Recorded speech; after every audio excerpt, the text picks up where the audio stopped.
हाय दोस्तों, आज का हमारा टॉपिक है लव एंड रिलेशनशिप से जुड़ी इडियम्स। तो क्या आपको कभी किसी से प्यार हुआ है? वेल, अभी नहीं है तो क्या आपको कभी किसी से पास्ट में प्यार हुआ है? वेल, आई एम श्योर एक नहीं, कम से कम 3 या 4 बार ही हुआ होगा, राइट?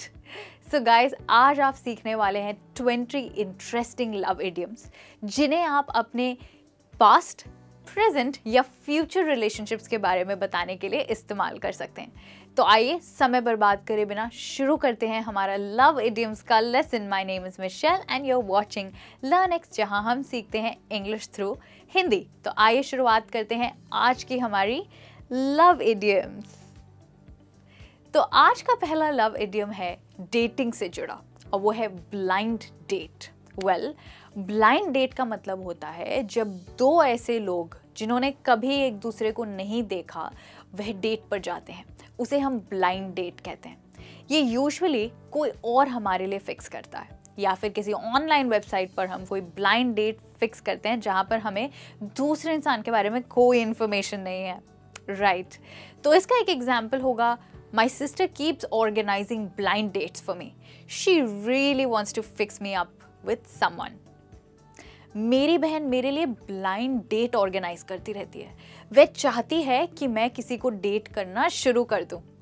वेल दोस्तों, फिक्सअप का मतलब है यहाँ पर किसी का किसी से टाँका भिड़ाना। दैट्स राइट, यानी कि जब दो लोग एक दूसरे को डेट करना शुरू करते हैं। और साथ ही में हमारा दूसरा इडियम भी ब्लाइंड वर्ड से जुड़ा है। वेल, ये है ब्लाइंडेड बाय लव, यानी आप जब किसी के प्यार में इतना डूब गए हैं कि आपको उस इंसान की कमजोरियां और उनकी गलतियां भी नहीं दिखाई देती। इसको आप कहते हैं ब्लाइंडेड बाय लव, यानी प्यार में अंधे हो जाना। सो आप कह सकते हैं she is so blinded bye love that she can't see his faults, he is not a good person. वह प्यार में इतनी अंधी हो गई है कि वह उसकी गलतियां भी नहीं देख रही है, वह कोई अच्छा इंसान नहीं है। तो इस तरीके से दोस्तों आप ब्लाइंड वर्ड को यूज कर सकते हैं लव से रिलेटेड इडियम्स के साथ। तो पहला था ब्लाइंड डेट और दूसरा है ब्लाइंडेड बाय लव। अब आगे बढ़ते हैं और जानते हैं लव से रिलेटेड और कौन सी इंटरेस्टिंग इडियम्स हैं। वेल, हमारी तीसरी इडियम है be head over heels in love with someone, यानी किसी के प्यार में पूरी तरह गिर जाना। ठीक है, तो जब आप किसी ऐसे कपल को देखते हैं जो एक दूसरे से बेहद प्यार करते हैं, आप कहेंगे look at them, they are head over heels in love with each other. उन्हें देखो, वे पूरी तरह एक दूसरे के प्यार में गिर चुके हैं।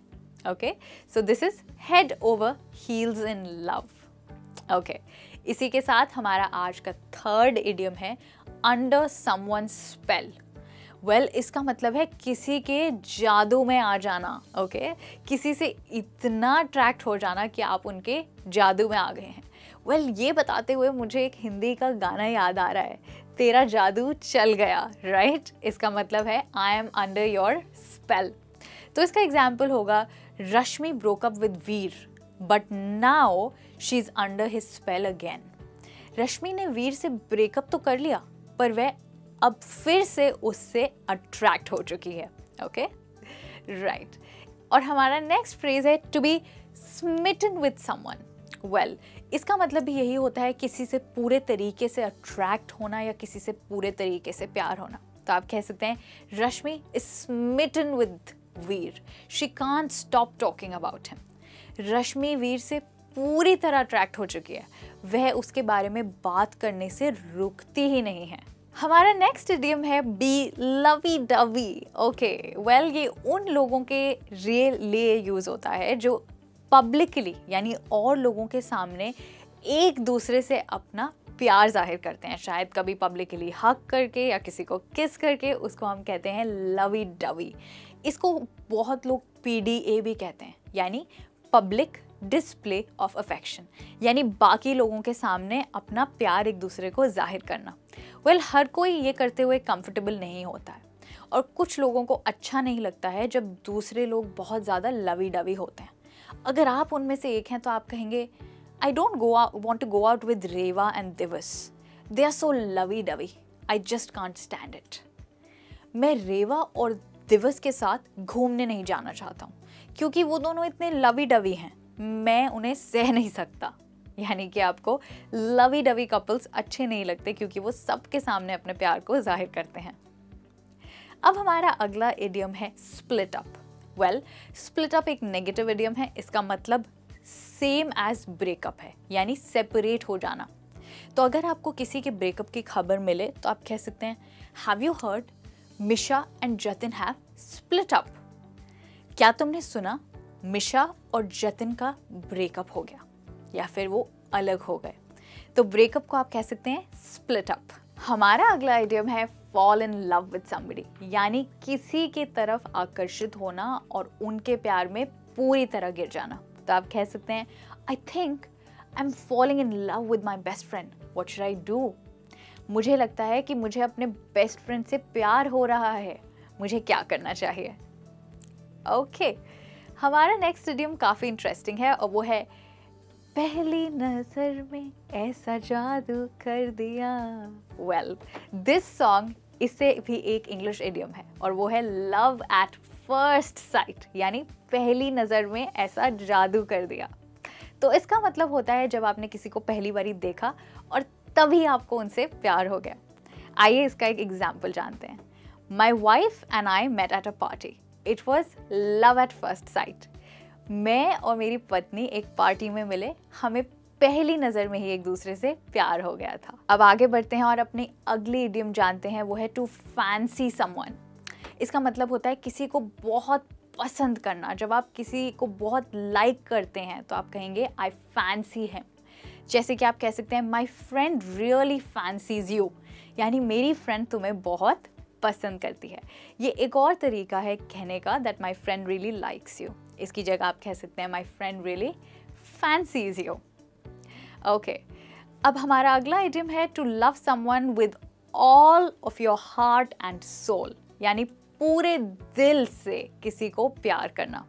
जैसे आप कह सकते हैं Jatin loves her with his heart and soul, यानी जतिन उससे पूरे दिल से प्यार करता है। ओके, नेक्स्ट इडियम है love rat. Well, love rat का मतलब होता है वह व्यक्ति जो अपने पार्टनर को चीट करता है या धोखा देता है, उन्हें हम कहते हैं लव रैट। तो इसके लिए आप कह सकते हैं don't be a love rat bye double dating. दो लोगों को एक साथ डेट करके धोखेबाज मत बनो। वेल, ये एक फ्रेंडली और फनी तरीका है किसी को छेड़ने का। ऑलराइट, अब हम बात करेंगे कुछ अलग अलग टाइप्स के कपल्स की। पहला कपल होगा match made in haven. Well, आपने वो हिंदी मूवी देखी है, बॉलीवुड मूवी रब ने बना दी जोड़ी? That's right. तो रब ने बना दी जोड़ी का मतलब होता है मैच मेड इन हेवन, यानी एक ऐसा कपल जिसका मैच गॉड ने खुद बनाया हो। ओके, तो इसको आप कुछ ऐसे यूज करेंगे, they are a match made in heaven. ये तो स्वर्ग में बनाई हुई जोड़ी के समान है, लाइक रब ने बना दी जोड़ी। और हमारा अगला फ्रेज है मे डिसम्बर मैरिज। वेल, मे डिसम्बर मैरिज का मतलब होता है जब एक बहुत यंग गर्ल और एक बहुत ओल्ड मैन की शादी हो, जब उनके बीच में डिफरेंस बहुत ज़्यादा हो, जैसे कि मे बी 20 ईयर्स, 25 ईयर्स या इससे भी ज़्यादा। अब आप खुद ही सोचिए, साल में मई कहाँ आता है? साल की शुरुआत में, और दिसंबर बिल्कुल एंड में, और इन 2 महीनों के बीच में कितना गैप है। ऐसे ही दो लोग जिनकी एज के बीच में बहुत ज़्यादा गैप हो और वो शादी करें, उसको आप कहेंगे मे डिसम्बर मैरिज। अब सोचिए, अगर कोई लड़की किसी ऐसे व्यक्ति से शादी करेगी तो जाहिर है और लोगों को लगेगा कि शायद उसने पैसे के लिए शादी की है। तो आप कहेंगे because of their May December marriage everybody thinks that she was only after his money. Okay, अब हमारा अगला फ्रेज है old flame. Well, old flame का मतलब होता है एक एक्स गर्लफ्रेंड या एक्स बॉयफ्रेंड जो आपकी ज़िंदगी में फिर से वापस आ जाए और आप फिर से उनसे बात करना शुरू करें। उसके लिए आप कह सकते हैं an old flame has come back into my life, I am seeing her tomorrow night, यानी कि एक एक्स गर्लफ्रेंड मेरी लाइफ में वापस आ गई है और मैं कल रात उससे मिलने जा रहा हूँ। हमारा नेक्स्ट इडियम है पपी लव। वेल, अगर आप पपी के बारे में सोचेंगे तो पपी बहुत छोटा होता है। सिमिलरली आप अपने बचपन के प्यार को कह सकते हैं पपी लव। तो आप कहेंगे they called it puppy love when Julie and I started dating, but now we are married for 3 years। जब हमने डेट करना शुरू किया था तो सबने कहा था कि ये बचपन का प्यार है, पर अब हमारी शादी को ऑलरेडी 3 साल हो चुके हैं। दोस्तों, आपके साथ कभी ऐसा हुआ है कि आप किसी से ब्रेकअप कर चुके हैं पर अभी भी आप उनसे बहुत प्यार करते हैं? जी हाँ, तो आप उनके नाम की मशाल कैरी करते हैं, यानी कि you carry a torch for them, यानी कि अभी भी आप उनके लिए कुछ फील करते हैं मन में। उसके लिए आप कह सकते हैं, look at Savita, she broke up with him a year ago but she still carries a torch for him. Savita को देखो, उसने जतिन से 1 साल पहले ब्रेकअप किया पर अभी भी वह उसके प्यार में है। And our next idiom is have the hots for somebody, यानी किसी की तरफ बहुत आकर्षित होना। तो आप कह सकते हैं, Nandini has the hots for this new guy, she talks about him all the time. Nandini इस नए लड़के से बहुत अट्रैक्टेड है, वह हर समय उसी के बारे में बात करती रहती है। एंड दोस्तों, हमारा नेक्स्ट इडियम है किस एंड मेकअप, यानी कि लड़ाई करके फिर से जल्दी से सुलझा लेना। वेल, आई थिंक ये तो हर रिलेशनशिप का पार्ट होता है, कभी लड़ना और कभी झगड़ना। उसके लिए आप कह सकते हैं, we fight nearly every day but then we always kiss and make up. हम हमेशा लड़ते झगड़ते रहते हैं पर हाँ, फिर हम अपनी लड़ाई को सुलझा लेते हैं। उसको कहते हैं टू किस एंड मेकअप, यानी कि लड़ाई करना और जल्दी से उस लड़ाई को सुलझाना। और इसी के साथ दोस्तों, हम पहुंच गए हैं अपने लेसन के लास्ट इडियम पे, और वो है tie the not. Tie the not का मतलब होता है किसी से शादी करना। तो अब हमने इतने सारे इडियम्स जान लिए हैं लव के बारे में बात करने के लिए, तो ज़रूरी है कि आप भी सोचें that when are you going to tie the knot, यानी कि आखिर तुम कब शादी करने वाले हो। Alright, thank you so much मेरे साथ जुड़े रहने के लिए इस लेसन में। आज आपने सीखे हैं बहुत सारे interesting idioms to talk about love. So let me know कि आपको आज का लेसन कैसे लगा और आपको कौन सी इडियम सबसे इंटरेस्टिंग लगी। कमेंट्स में मुझे ज़रूर बताइएगा। सी यू सून, बाय बाय।